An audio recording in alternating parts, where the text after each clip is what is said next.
So we were in the pharmacological behavior management, and this is the part 2. We have already discussed that introduction, definition, sedation continuum, classification, indication and contraindication, patient evaluation, monitoring devices. Now today we will be discussing about the level of the sedation.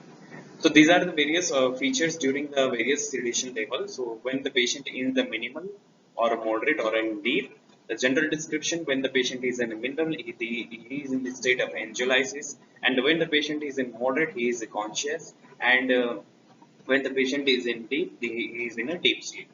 So what are the responsiveness? The response with the minimal is appropriate. They will respond to the normally respond to the verbal command. In moderate, when the patient is unconscious, purposeful to the light stimulation. We have to give a light or tactile stimulation for the so that and in that condition the patient will respond to that command. Deep, the purposeful to the pain stimulus. Uh, Patient will respond on pain when the patient is given a pain stimulus. Airway, in this minimal it is unaffected, moderate there is no intervention, and in deep may or may require intervention. Ventilation unaffected, moderate adequate, deep inadequate, or may not be inadequate.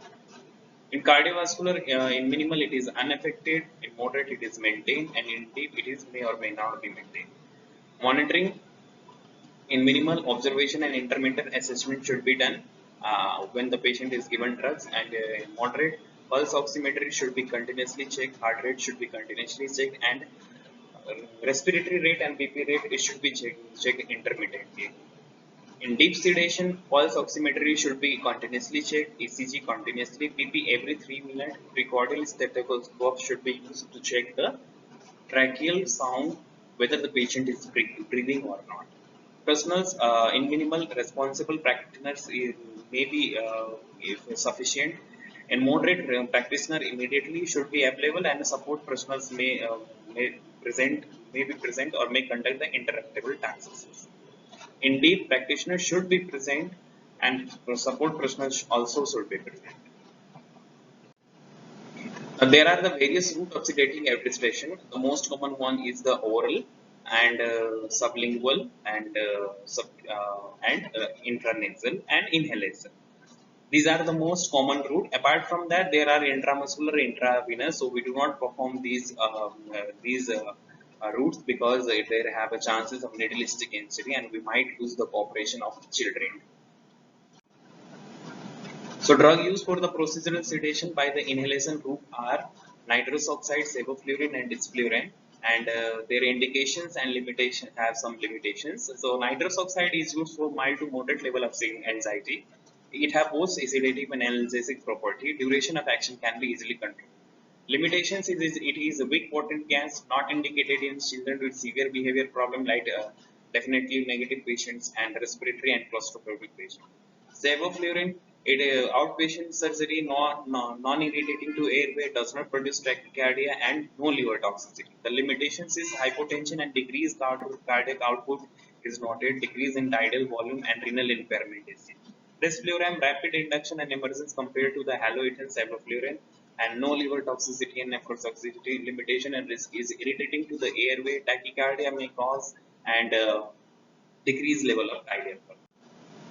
So oral, there are several drugs like hydroxine, promethazine, chloral hydrate, meperidine. All have mild and hydroxine has mild sedative and anti-emetic effect, and it has anticholinergic actions. It potentiates the narcotic and CNS depression. It is better used in the combination of the drugs with other drugs. Promethazine is also like mild sedative and an anti-emetic, anti-cholorogenic. It is better used in combination, and the typically it has delayed onset, so mild level of anxiety is only reduced.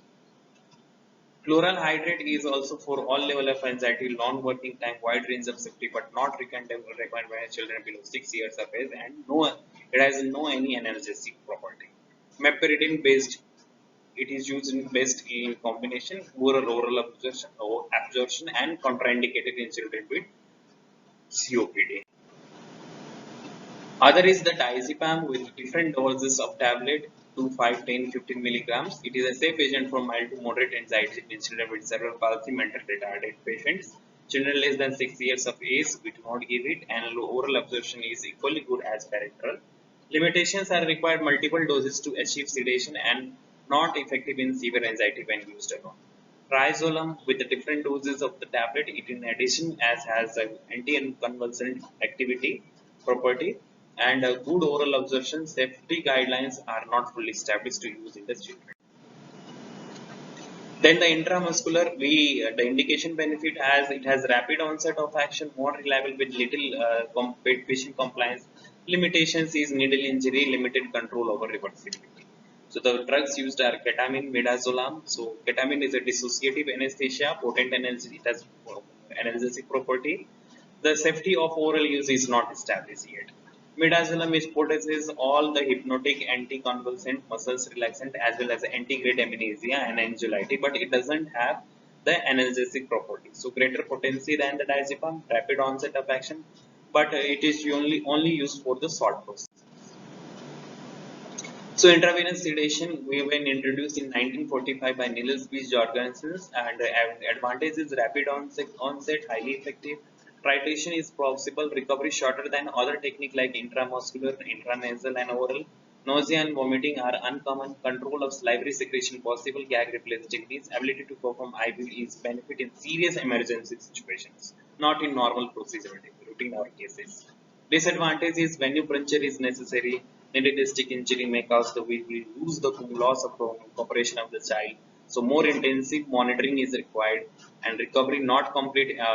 Not complete. That means we need a squad person to see, because it is some IV drugs cannot be reversed like ketamine. We don't have its reversible agent. Intranasal, it is most commonly used, also second most commonly used in the children for the sedation, and drug administration in unwilling patients, and absorption occurs directly into the systemic circulation, avoiding the first liver metabolism, that is enterohepatic circulation. Fast onset, ease of option or administration, and non-invasive. Improved convenience and compliance. Disadvantages are some of the drugs may cause irritation to the nasal mucosa like midazolam, and nasal congestion due to the cold or allergies may interfere with the absorption of drug. Frequent use of this route lead to the mucosal damage. So these are the intranasal routes. You can see the fentanyl with its doses. So fentanyl, midazolam, ketamine, dexmedetomidine with its doses.